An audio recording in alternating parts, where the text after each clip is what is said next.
কিন্তু আজকে যে তৃণমূল কংগ্রেস দিকে দিকে বিজেপি কর্মীদের আক্রমণ করছে, যারা প্রত্যেকটি বিজেপির সভাকে হাইকোর্টের দরজা পর্যন্ত পৌঁছে দিচ্ছে, আজকে আমরা তাদের বিরুদ্ধে আপনাদের কাছে বিচার চাইতে এসেছি।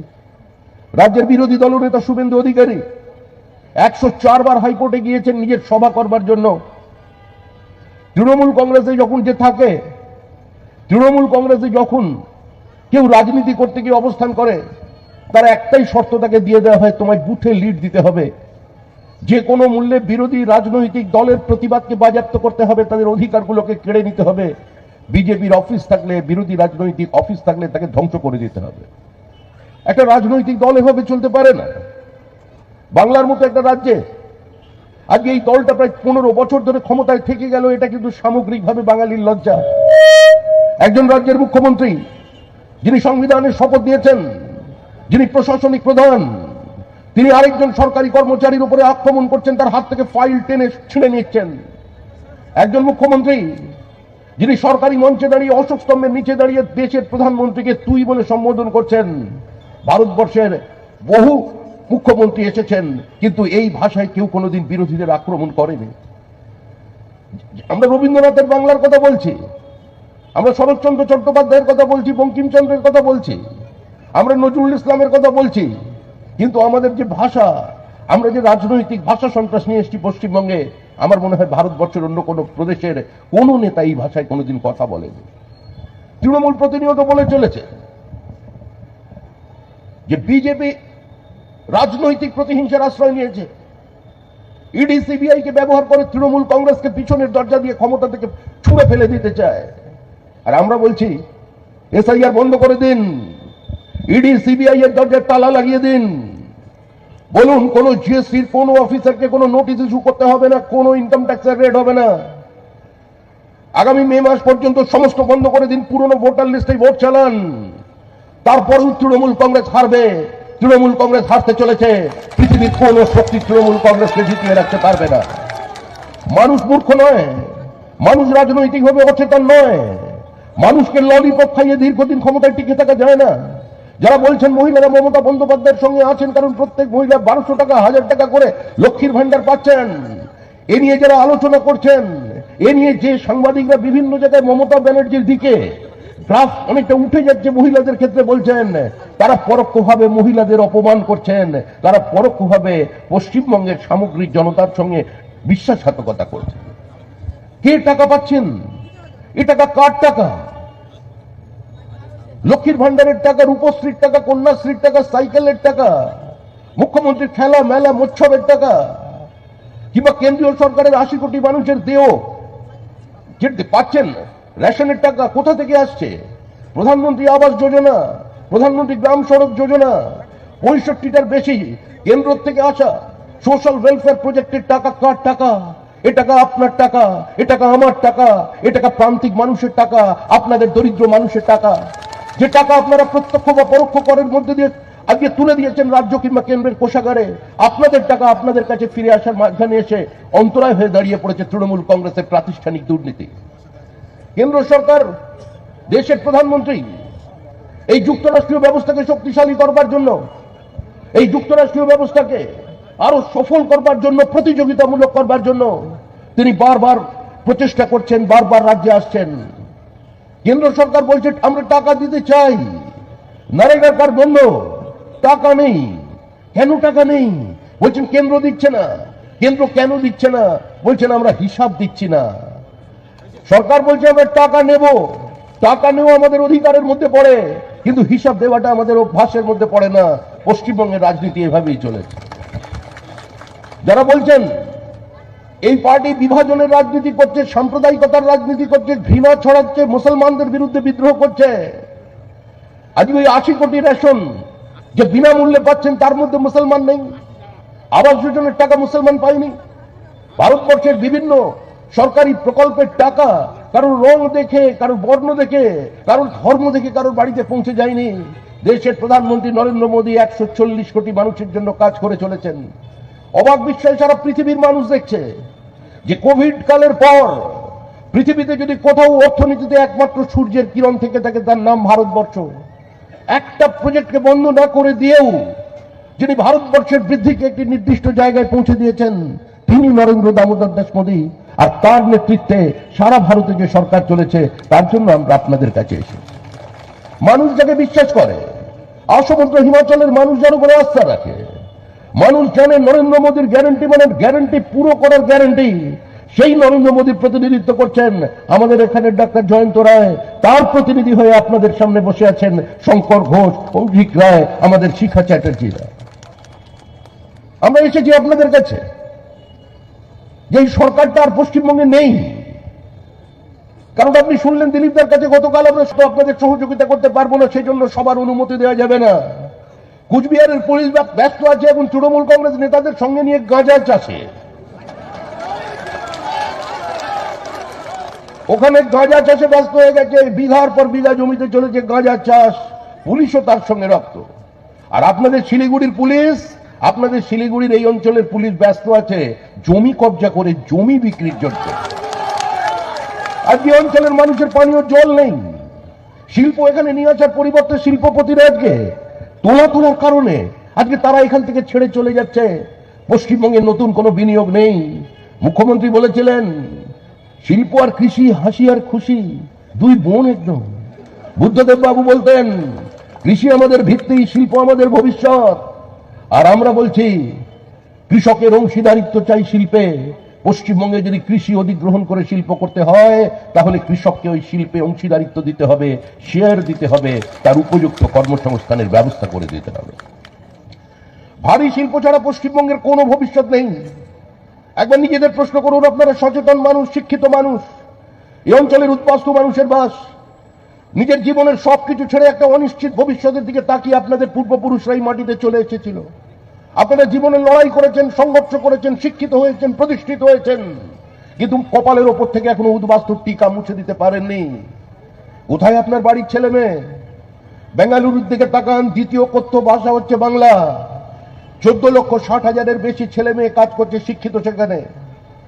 সারা ভারতবর্ষের পরিযায়ী শ্রমিক কারা সবচেয়ে 1 নম্বর জায়গায় দাঁড়িয়েছে? আপনাদেরই পাশের জেলা কুচবিহার, তারপরে মুর্শিদাবাদ, উত্তর 24 পরগনা। কারণ কর্মসংস্থানের সুযোগ বৃদ্ধি এই সরকার করতে পারেনি। বারবার রাজবংশীদের মধ্যে ছুটে গিয়েছেন, বারবার পাহাড়ে গিয়ে তিনি মোমো তৈরি করেছেন, কখনো সেই ছন্দে নেচে গেছেন।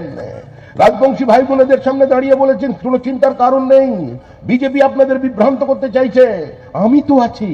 উনি এতই বেশি পাশে আছেন যে ওনাকে ছেড়ে ওনার ভাই বোনেরা ট্রেনে চেপে অন্য জায়গার ধান কাটতে চলে গেছে। পরিযায়ী শ্রমিক আজকে পশ্চিমবঙ্গে 1 নম্বর জায়গায়। পরিযায়ী শ্রমিক ছাড়া আজকে পশ্চিমবঙ্গকে নাকি নতুন করে চেনা যাচ্ছে না। যার সামান্যতম একটু আর্থিক সঙ্গতি আছে, সে উচ্চ মাধ্যমিকের পরে রাজ্য ছেড়ে ভিন রাজ্যে চলে যাচ্ছে পড়াশোনা করতে। অর্থাৎ শ্রমিক পরিযায়ী, ছাত্র পরিযায়ী, শিল্পপতিরা পরিযায়ী, এখান থেকে পুঁজি ভিন্ন রাজ্যে সরিয়ে নিয়ে চলে যাচ্ছেন। মুখ্যমন্ত্রীর পাশে মঞ্চে দাঁড়িয়ে যারা বলছেন ডেস্টিনেশন অফ বেঙ্গল, যারা দাঁড়িয়ে বলছেন এত ভালো শিল্প বান্ধব পরিস্থিতি আর কোনোদিন আগে তৈরি হয়নি, সেই মুখ্যমন্ত্রীর পাশে যারা দাঁড়িয়ে বিজিবিএস এর মঞ্চে বলছেন তাদের 9 বছরের ব্যালেন্স শিট দেখুন, তারা টাকাটা ভিন রাজ্যে সরিয়ে নিয়ে চলে গেছেন। আবার এখন তো বিদেশ থেকে সবকিছু হচ্ছে। আমরা রবীন্দ্রনাথ বলেছিলেন দূরকে আপন করিবার সবচেয়ে প্রকৃষ্ট উদাহরণ হইল নিকট হইতে দূরে যাওয়া। আর আমাদের মুখ্যমন্ত্রী তো রবীন্দ্রনাথকেও চ্যালেঞ্জ জানিয়ে দিয়েছেন, বিশ্বভারতীর পরিবর্তে বিশ্ব বাংলা বিশ্ববিদ্যালয় তৈরি করে একদম শান্তিনিকেতনের ওরা বুকের সামনে দাঁড়িয়ে তিনি করে দিয়েছেন। উনি বলছেন কি, যে দূরকে নিকট করিবার সবচেয়ে প্রকৃষ্ট ওই উদাহরণ হলো দূর থেকে নিকটে আসা। যার জন্য আমাদের এখানে একজন বড় ক্রিকেটার আছেন, যিনি তার একদম ক্যারিয়ারের শুরুতে স্টেপ আউট করে 6 মারতেন, বাউন্ডারির বাইরে বল পাঠিয়ে দিতেন। ওনাকে কোথা থেকে ধরে নিয়ে গেছে ইউরোপে, বলছে তুমি বল ছুঁড়ে এখন ক্রিজের মধ্যে ফেলো। সে আবার ওখানে গিয়ে বলল আমি শিল্পপতি, আসলে আমি তো ক্রিকেট খেলতাম, আমার বন্ধু ব্যবসাটা করতো, আমার বন্ধু লোহা বানাতো, আর আমি স্টেপ আউট করে 6 মারতাম, সময় পাইনি কারখানায় যাবার, আমি কারখানায় করব। কোথায় কারখানা? মুখ্যমন্ত্রী তো ওখানে নারকল ফাটাতে গেলেন না, প্রদীপ জ্বালাতে গেলেন না। এই ধাপ্পা, এই মিথ্যাচার কতদিন চলবে বাংলার মানুষের সঙ্গে? সিঙ্গুর এবং নন্দীগ্রামের আন্দোলন সারা ভারতবর্ষে একটা ভুল বার্তা পাঠিয়ে দিয়েছিল। একটা সরকারের মুখ্যমন্ত্রী, একটা রাজ্যের শাসক দলের মন্ত্রী যদি একটা শিল্প তাড়িয়ে সেখান থেকে দাঁড়িয়ে ভিক্টরি সাইন দেখায় আর আবির খেলে, সেটা যে আর যাই হোক কোনো শিল্পায়ন সম্ভব নয়। আজকে এগুলো পশ্চিমবঙ্গের মানুষকে বুঝতে হবে, উত্তরবঙ্গের মানুষকে বুঝতে হবে।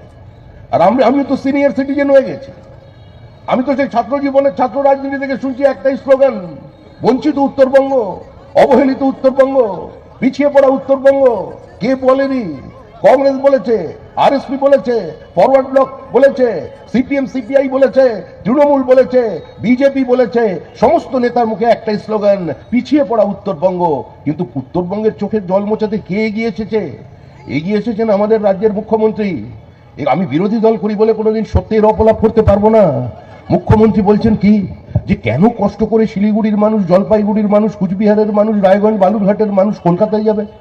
কেন তারা মন্ত্রীর সঙ্গে দেখা করতে রাইটার্সে আসবে? কেন মানুষের এত কষ্ট উত্তরবঙ্গের? ওদের এখানে আসতে হবে না, মন্ত্রীরাই তোমার দরজায় পৌঁছে যাবে। অর্থাৎ একদম মোহাম্মদ পর্বতের কাছে পৌঁছে যাবে। ভেবে দেখুন, তৈরি করলে নামগুলো খুব সুন্দর, উত্তর কন্যা। একদম নিয়ম করে সেখানে নাকি মন্ত্রী বসবে। ওখানে মন্ত্রী পদের সঙ্গে সঙ্গে কে বসবে? তার সঙ্গে আমলারাও বসবে। উত্তরবঙ্গের বাজেটে কত টাকা ধার্য করেছেন? কেউ কোনোদিন আওয়াজ তুলেছেন? কেউ কোনোদিন বিদ্রোহ করেছেন?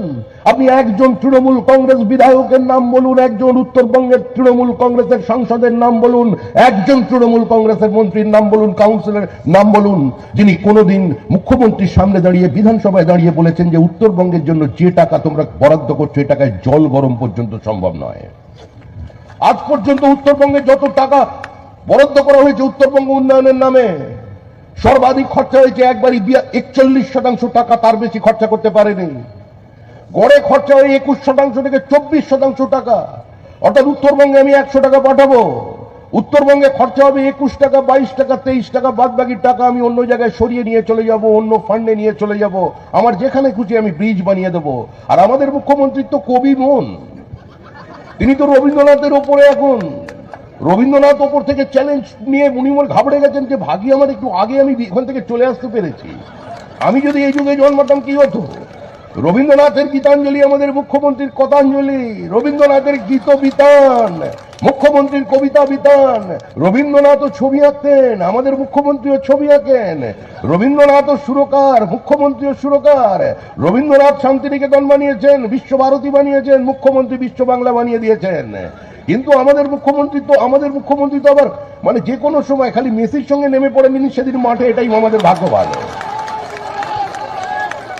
কেন কষ্ট করে এরা মেসিকে নিয়ে এসেছে? আরে মেসির থেকে ভালো ড্রিবল করতে পারেন তো আমাদের মুখ্যমন্ত্রী। কখন কোন দিকে উনি ঢুকে যাবেন কেউ জানেন না। উনি একবার কংগ্রেসের হাত ধরলেন, একবার কংগ্রেসের হাত ছাড়লেন। আপনারা ভেবে দেখুন, যিনি রাহুল গান্ধীর দিকে তাকিয়ে বলেছিলেন এরা হচ্ছে ভোটের কোকিল, হঠাৎ প্রণব মুখার্জি কলকাতায় এলেন, দরজা বন্ধ হয়ে গেল, দুজনে ভেতরে কি কথাবার্তা বললেন কিছু বোঝা গেল না। বেরিয়েছে উনি বললেন যে না, এ তো কাকাতুয়া, বলে কোকিল কাকাতুয়া হয়ে গেল। কংগ্রেস আর তৃণমূলের জোট হয়ে গিয়ে দুজনে সিপিএম কে ছাড়িয়ে ক্ষমতায় চলে এলো। আর অবস্থাটা দেখবেন, এখানে আবার এখন বলছেন কি সিপিএম তো নেই, আবার কেন এখানে আবার আমাদের মঞ্চে একটু আগে আমাদের সভাপতি সিপিএম কে নিয়ে টানাটানি শুরু করেছে। সিপিএম নেই, সিপিএম এর কর্মীরা বুঝে গেছে সিপিএম নেই, কারণ সিপিএম এর সঙ্গে থাকলে মমতা বন্দ্যোপাধ্যায়কে আবার ক্ষমতায় ফিরিয়ে আনতে হবে। আবার একটা জোট করেছে, ইন্ডিয়া জোট, নাম দিয়েছে দেশের নামে, সেটাকে আবার লোকে বলে ইন্ডি বললে ওরা রেগে যায়। আবার এই জোটটা কখন আছে আর কখন নেই বুঝে থাকতে পারে না। দেখবেন মাঝখানে বসে থাকেন রাহুল গান্ধী, মাঝখানে বসে থাকেন খাড়গে, একদিকে সীতারাম ইয়েচুরিয়াকে যখন ছিলেন সিপিএম এর নেতা থাকেন, অন্যদিকে মমতা বন্দ্যোপাধ্যায়। দেখবেন দুজনের দিকে তাকাবে, কেউ নিজেদের সঙ্গে কথা বলবে না প্রকাশ্যে, মানে চোখে চোখে কথা বললো, মুখে কিছু বলো না। আমরা তো বাংলার মানুষের কাছে দাঁড়িয়ে এটাই জানতে চাইছি, যারে বাবা তোমরা এখানে দাঁড়িয়ে নো ভোট টু বিজেপি করে পেছনের দরজা দিয়ে কেন মমতা বন্দ্যোপাধ্যায়কে ক্ষমতায় ফিরিয়ে আনতে চাইছো? বলুন না সামনে দাঁড়িয়ে যে খুল্লাম খুল্লা প্যার করেঙ্গে হাম দোনো, ইস দুনিয়া সে নেহি ডরেঙ্গে হাম দোনো। আমরা তো চাই শিলিগুড়ির রাস্তায় কি যেন নাম বললেন আমাদের সেলিম বাবু আর মমতা দেবী একসঙ্গে পদযাত্রায় নেমে পড়ুন দুজনে, বলবেন বিজেপির সাম্প্রদায়িকতার বিরুদ্ধে, ইডি সিবিআই এর চক্রান্তের বিরুদ্ধে, এসআইআর এর মতো কাজের বিরুদ্ধে আজকে আমরা ঐক্যবদ্ধভাবে লড়াই করতে চাই। তৃণমূল কংগ্রেসের নেতা, প্রবীণ সাংসদ এবং অত্যন্ত অভিজ্ঞ, সবার দল বদল করেছেন, অভিজ্ঞতা আমাদের থেকে বেশি। অধ্যাপক সৌগত রায় তিনি বলেছেন অন্তত একটা কথা ঠিক, এসআইআর নিয়ে চিৎকারের কি আছে? এসআইআর তো হয়, এসআইআর হয়ে থাকে, এর বিরোধিতা করার তো কোনো প্রয়োজন নেই, এটা বললেন সৌগত বাবু। ধমক খেয়েছেন কিনা আমার জানা নেই, তারপর থেকে উনি কিছু বলছেন না। আরে এসআইআর আমাদের বক্তব্য অত্যন্ত স্পষ্ট। আমরা কোনো লুকিয়ে মানুষের সামনে আসেনি। আমরা বলছি বাংলাদেশের জিহাদি মুক্ত, রোহিঙ্গা মুক্ত, মৃত ভোটার মুক্ত, ভুয়ো ভোটার মুক্ত। আমরা ভোটার লিস্ট চাই, ভোটার লিস্টের শুদ্ধিকরণ চাই। আর মমতা দেবী বলছেন যে মারা গেছে তো কি হয়েছে, যে মারা গেছে ও তো কারোর বাবা ছিল, কারোর দাদু ছিল, কারোর প্রেমিক ছিল। ওদের নামটা একটু ভোটার লিস্টে রেখে দেওয়া যায় না কষ্ট করে? ওনার মন বড়, উনি এটা বলছেন। উনি বলছেন মায়ানমার থেকে রোহিঙ্গাদের সরিয়ে দিয়েছে, রোহিঙ্গারা বাংলাদেশের কক্সবাজারে গিয়েছিল, হাসিনা বসিয়েছিলেন, এখন বাংলাদেশকে ছাড়খাড় করে দিয়েছে। ওরা কোথায় যাবে? ওরা তো ভারত আর রবীন্দ্রনাথ আমাদের বলেছেন এই ভারতের মহামানবের সাগর তীরে সবাই বিলীন হয়ে যাবেন, তাই রোহিঙ্গারাও নাকি এখানে এসে বিলীন হয়ে যাবে পশ্চিমবঙ্গের ভোটার লিস্টে। এটা তো চলতে দেওয়া যায় না। আমরা সরাসরি মানুষের সামনে দাঁড়িয়ে বলছি, আপনাদের এই অঞ্চলের মানুষের সামনে দাঁড়িয়ে বলছি, আমরা যারা পূর্ববঙ্গ থেকে এসেছি আমরা বলি আমাদের গোলাবর্তী ধান ছিল, আমাদের এত সুপারি আর নারকেল গাছ ছিল গুণে শেষ করা যেত না, আমাদের পুকুরে দেখি বড় বড় রুই কাতলা সোনার নোলক নাকে পরে ঘোরাঘুরি করত। কিন্তু আমরা ওপার বাংলার অত কিছু ছেড়ে আমরা এখানের পেট ফোলা, পচা, ছোট চুনো মাছের খোঁজে কেন চলে এলাম? এর পেছনে রহস্যটা কি? কারণ ওখানে আমাদের গান্ধীবাদ চলেনি, মার্ক্সবাদ চলেনি, একাত্ম মানববাদ চলেনি, রামনারায়ণ রাম চলেনি, অনুকূল ঠাকুর চলেনি, একই বৃত্তে দুটি কুসুম চলেনি, হিন্দু না ওরা মুসলিম চলেনি। মিলনের পদযাত্রা করতে করতে হিন্দু আর মুসলমানের খোঁজ নিতে নিতে, কান্ডারিকে হুঁশিয়ারি দিতে দিতে আমরা হেরে গিয়েছিলাম, পরাজিত হয়েছিলাম কূটনৈতিক ব্রিটিশ সাম্রাজ্যবাদী চতুর শয়তানির কাছে। দেশের বুকে নেমে এসেছিল এক অভিশাপ, দেশ বিভাগের অভিশাপ। আর সেই অভিশাপের মূল মন্ত্র কি? যে তোরা এখানে থাকতে পারবি না, তুলসী তলায় বাতি দেওয়া চলবে না, মোড়া পোড়াতে পারবা কিন্তু হরিবোল দিতে পারবা না, শাঁখ প্রদীপ জ্বালতে পারবা কিন্তু শাঁখ বাজাতে পারবা না। বাংলাদেশের পরিস্থিতি আজকে এখানে ফিরে এসেছে। বাংলাদেশের রবীন্দ্রনাথের মূর্তিতে ভেঙে চুরমার করে দেওয়া হচ্ছে। আর পশ্চিমবঙ্গের মালদায় তৃণমূল কংগ্রেসের ছাত্র নেতা রবীন্দ্রনাথের ছবিতে আগুন লাগিয়ে দিচ্ছে। মালদায় দীপু দাসকে জীবন্ত পুড়িয়ে মারা হচ্ছে, তার বিরুদ্ধে কোনো অভিযোগ প্রমাণ করতে পারেনি। দিনের পর দিন ওখানে খুন চলছে, এমনকি কমিউনিস্ট পার্টি অফ বাংলাদেশের সম্পাদককে প্রথম গুলি করে খুন করা হয়েছে, কারণ তার পদবিটা একটু বিভ্রান্তিকর, মানে হিন্দুদের পদবি। আর পশ্চিমবঙ্গের মাটিতে মুর্শিদাবাদে হরগোবিন্দ দাস আর চন্দন দাস, তাই বাবা এবং ছেলেকে খুন করা হয়েছে, কারণ তারা মাটির প্রতিমা তৈরি করে, মাটির প্রতিমা দুর্গা, কালী, সরস্বতী, লক্ষ্মী। তাই পশ্চিমবঙ্গের মাটিতে পৌত্তলিকতা বাদ আগামী দিনে থাকবে না। আমরা ওপারের ঢাকেশ্বরী কালীবাড়ির মোহ ত্যাগ করে এখানে চলে এসে আবার এখানে ঢাকেশ্বরী কালী মন্দির প্রতিষ্ঠা করেছি। যারা প্রবীণ মানুষজন আছেন তারা এই মন্দিরে মাথা টেকবার আগে চিন্তা করেন যে আমি এই মন্দিরের দরজায় মাথা ঠেকাচ্ছি না আমার জন্মভূমিতে, ওই যেটা আমরা চলে আসতে বাধ্য হয়েছি সেই ঢাকার মন্দিরে মাথা ঠেকাচ্ছি। তার জন্য নাম রেখেছেন ঢাকেশ্বরী মন্দির। আপনাদের বানিয়ে রেখেছিল উদ্বাস্তু, নাগরিকত্ব নেই। আপনাদের সামনে দাঁড়িয়ে মহাত্মা গান্ধী বলেছিলেন যারা নিজেদের ইচ্ছার বিরুদ্ধে শুধুমাত্র রাজনৈতিক কারণে আজকে পূর্ব পাকিস্তানে কিংবা পূর্ব থেকে যেতে বাধ্য হলেন, পাঞ্জাবের দিকে থেকে যেতে বাধ্য হলেন, আজকে পাকিস্তানের অধিবাসী হয়ে গেলেন, তারা যদি কোনোদিন মনে করেন এই দেশে ফিরে আসবেন, তারা যদি ওখানে থাকতে না পারেন, তাহলে ভারত সরকার আপনাদের জীবন এবং জীবিকা সুনিশ্চিত করবে। এই দেশের মাটির ওপর আপনাদের যতটা অধিকার, এই দেশে যারা আছেন সে তাদের অধিকারের মধ্যে কোথাও কোনো পার্থক্য নেই। পাশে দাঁড়িয়েছিলেন জওহরলাল নেহরু, সমর্থন করেছিলেন, বক্তৃতা করেছিলেন, সর্দার বল্লভভাই প্যাটেল বলেছিল। কংগ্রেস স্বপ্ন দেখিয়েছিল, বাস্তবায়িত করতে পারেনি। কিন্তু যিনি উদ্বাস্তুদের চোখের জলের হিসাব নিয়েছেন, যিনি ওই বড়মার কাছে গিয়ে ঠাকুর বাড়িতে মতুয়াদের সামনে কথা দিয়েছেন, যিনি এখানে রাজবংশীদের সামনে দাঁড়িয়ে, নমশূদ্রদের সামনে দাঁড়িয়ে, বর্ণ হিন্দুদের সামনে দাঁড়িয়ে, উত্তরবঙ্গ থেকে দক্ষিণ উত্তর 24 পরগনা পর্যন্ত মানুষের সামনে দাঁড়িয়ে বলেছেন যে গান্ধীজির এই স্বপ্নকে, গান্ধীজির এই প্রস্তাবকে, কংগ্রেসের এই আশ্বাসকে যদি কেউ বাস্তবায়িত করতে পারে তিনি করবেন। তিনি করে দেখিয়ে দিয়েছেন সিএ আপনাদের নাগরিকত্বের অধিকার। আর কিছু মানুষ বোঝাচ্ছেন ঘুরে ঘুরে তৃণমূল কংগ্রেস যে সিএতে ফর্ম ফিল আপ করবেন না, সিএতে ফর্ম ফিল আপ করলে সর্বনাশ হবে। আজকে এই জায়গা থেকে আপনাদের বেরিয়ে আসতে হবে। যদি আপনাদের ভবিষ্যতে কোনো অনিশ্চয়তা দেখা যায় তার জন্য কিন্তু এরপরে কেন্দ্রীয় সরকার দায়ী থাকবে না। সিএ ফর্ম ফিল আপ করুন, এসআইআর এর সহযোগিতা করুন। কোন হিন্দু উদ্বাস্তুর নাম ভোটার লিস্টের বাইরে থাকবে না। কোন জাতীয়তাবাদী মুসলমান যারা এই দেশটাকে মাদারে বতন মনে করে, যারা মনে করে ভারতবর্ষ দারুল হারব নয়, ভারতবর্ষ যুদ্ধভূমি নয়, ভারতবর্ষ নাপাক মানে অপবিত্র নয়, এই দেশের মাটি তার মাটি, তার বিরুদ্ধে কোনোদিন কোন সরকার যাবে না। তার পাশে নরেন্দ্র মোদী আছে, তার পাশে ভারতীয় জনতা পার্টি আছে।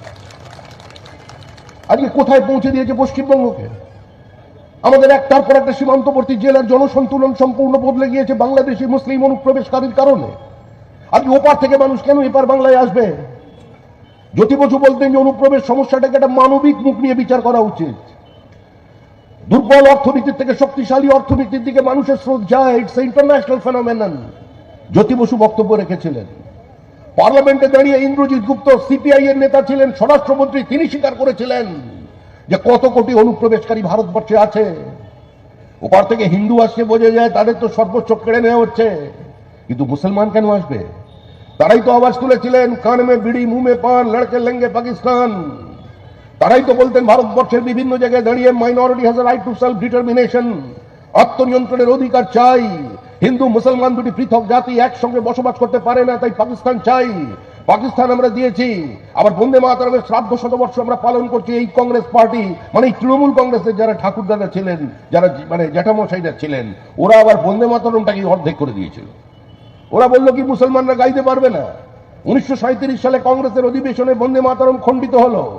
তাংহি দুর্গা দশপ্রহরণ ধারণী গান গাওয়া চলবে না, তাই দেশভাগের পরে আপনাদের গান গাইতে দেয়নি, কালী পুজো করতে দেয়নি, দুর্গা পুজো করতে দেয়নি। ওপারে আপনারা এপারে চলে এসেছেন এই কংগ্রেসের, আর তাদের গর্ভ থেকে যে সন্তান জন্ম নিয়েছে সেই তৃণমূল কংগ্রেসের কারণে।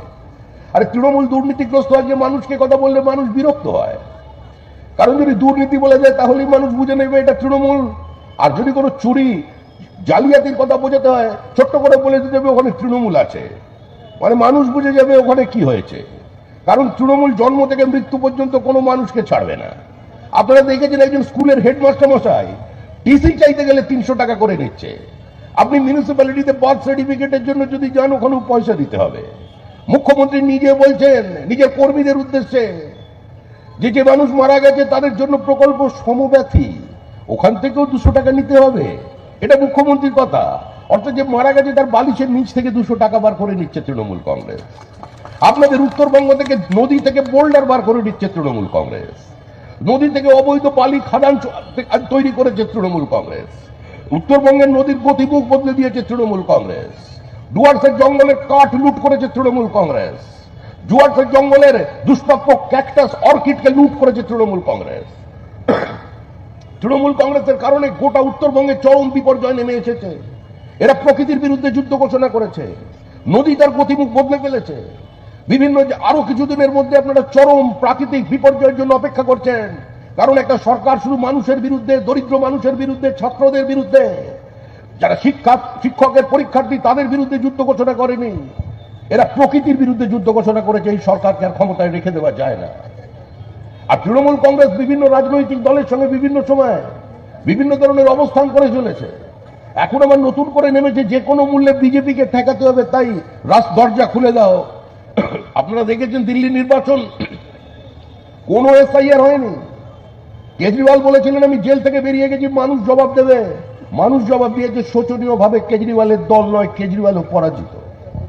হরিয়ানায় কোন দল দ্বিতীয়বারের জন্য ক্ষমতায় আসে না, নেমে পড়েছিলেন ঢোল করতাল নিয়ে, কোন লাভ হয়নি। তৃতীয়বারের জন্য ফিরে এসেছে বিজেপির সরকার।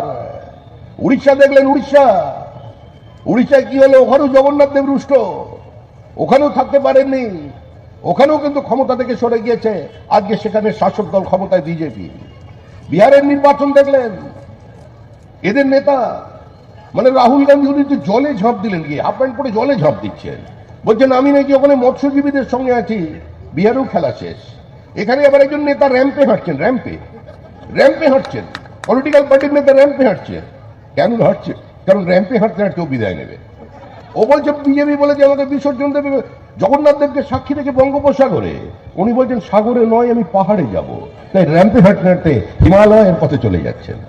এ কোন যাত্রা? অন্তর্জলী যাত্রা কিনা আমাদের জানা নেই, কিন্তু তৃণমূল চলে গেছে, তৃণমূল চলে যাবে, তৃণমূল চলে যাচ্ছে। রাজ্যে কোথাও কোনো সরকার নেই। যে রাজ্যের মুখ্যমন্ত্রী সরকারি অফিসারের হাত থেকে ফাইল কেড়ে নেন এবং সেটা কেড়ে নিয়ে মানুষকে দেখিয়ে, লজ্জাও নেই, দেখিয়ে আবার সেটাকে ক্যামেরা ভালো করে দেখিয়ে সেটা নিয়ে আবার বাড়ি চলে যান, তো সে রাজ্যে কোনোদিন সরকার থাকতে পারে, সেই সরকারকে কি টিকিয়ে রাখা যায় আপনারা বিচার করবেন। আবার এটা নিয়ে যখন কোর্টে গেছে, কোর্টের মধ্যেও ঝামেলা চলেছে, কোর্টে শুনানি বন্ধ করে দিয়েছে, মানে বিচার ব্যবস্থা আক্রান্ত। এই যে সাংবাদিকরা এখানে দাঁড়িয়ে আছেন, সাংবাদিকরা প্রশ্ন করবার জন্য বুম নিয়ে আছেন, এরাও আক্রান্ত। কতজন সাংবাদিকের হাত পা ভেঙেছে, কত সংবাদ মাধ্যমের ক্যামেরা ভাঙা গেছে, কত ক্যামেরা পার্সনের কাছ থেকে ক্যাসেট কেড়ে নেওয়া হয়েছে বিভিন্ন নির্বাচনে, তারও একটা শ্বেতপত্র সাংবাদিকদের প্রকাশ করে দেওয়া উচিত। বিধানসভার যিনি স্পিকার বিমান বন্দ্যোপাধ্যায়, মানে এই যুগে ধৃতরাষ্ট্র, উনি চিনতেই পারেন না কে ভেতরে বিজেপি আর কে তৃণমূল, উনি নাকি চিনতে পারেন না। হাতে যদি কেউ ঝান্ডা নেয় তৃণমূল কংগ্রেসের, বিজেপির প্রতীকে জিতে, উনি নাকি টিভিও দেখেন না। উনি সন্ন্যাসী মানুষ। ও কোন সঞ্জয়কে খবর দেয় জানা নেই, ওই ধৃতরাষ্ট্র উনি বলে দিচ্ছেন কি রাজ্যপাল যদি বিধানসভায় আসে তাকে পারমিশন নিয়ে আসতে হবে। কলকাতা বিশ্ববিদ্যালয়, যে বিশ্ববিদ্যালয়ের উপাচার্য ছিলেন স্যার আশুতোষ মুখার্জি, যিনি ব্রিটিশ ইন্ডিয়ায় দাঁড়িয়ে কনভোকেশন মিটিংয়ে বক্তৃতা করছেন বড়লাটের প্রেজেন্সে, যে ministers may come and go, chancellors may blossom and perish, but my university fellow graduates your university will go on forever. Kolkata বিশ্ববিদ্যালয়কে পরাধীন ভারতে দাঁড়িয়ে যিনি আমার বিশ্ববিদ্যালয়ের স্নাতকেরা তোমাদের বিশ্ববিদ্যালয় বলবার সাহস থাকতেন, আজকে সেই বিশ্ববিদ্যালয়ের উপাচার্য বলছেন রাজ্যপালকে আপনি দয়া করে আসবেন না, কারণ আমরা চাই না আপনি থাকুন। যাই হোক, অনেক কথা হলো, সন্ধ্যাবেলায় সবাই বাড়ি ফেরারও তারা আছে, আস্তে আস্তে লোক চলে যাচ্ছেন, ঠান্ডা পড়ছে, আমিও যাব, দিলীপদাও যাবেন, আমাদেরও অনেক দূরে যেতে হবে। তাই শুধু একটা কথা বলছি, দেখুন আমরা যখন কোনো কিছু না পাই তখন ভগবানের আশ্রয় নিই যে মা আমায় রক্ষা করো। কেউ কালীকে ডাকেন, কেউ শিবকে ডাকেন, কিন্তু আমাদের মুখ্যমন্ত্রী সবাইকে ডাকছেন। আমাদের মুখ্যমন্ত্রী কাউকে বাদ দিচ্ছেন না। আমাদের মুখ্যমন্ত্রী কালীঘাটের মা কালী, ওখান থেকে জগন্নাথ দেবের পরে দেবী দুর্গার পরে উত্তরবঙ্গে নিয়ে আসছেন মহাকাল। উনি ভাবছেন যে দেবতা বাঁচিয়ে দেবে, কিন্তু গণদেবতায় ওনার বিচার হয়ে গেছে যে তিনি চলে যাচ্ছেন। তৃণমূলের বিদায় আসন্ন, উত্তরবঙ্গে বাঁচান, এই প্রজন্মকে বাঁচান, পশ্চিমবঙ্গকে পশ্চিম বাংলাদেশ হতে দেবেন না। বাংলাদেশের প্রতিধ্বনি, বাংলাদেশের প্রতিফলন যেন পশ্চিমবঙ্গের মাটিতে না হয়, তার দায়িত্ব নিন। তার জন্য এই নির্বাচনকে সামনে রেখে উত্তরবঙ্গ থেকে তৃণমূল কংগ্রেসকে বিদায় দিন। উত্তরবঙ্গের তৃণমূল এই নির্বাচনে খাতা খুলতে পারবে না। সূর্যাস্ত হয়ে গেছে, শুধু এখানেই সূর্যাস্ত হয়নি, সূর্যাস্ত আবার আজকে হয়ে গেছে কুচবিহারে।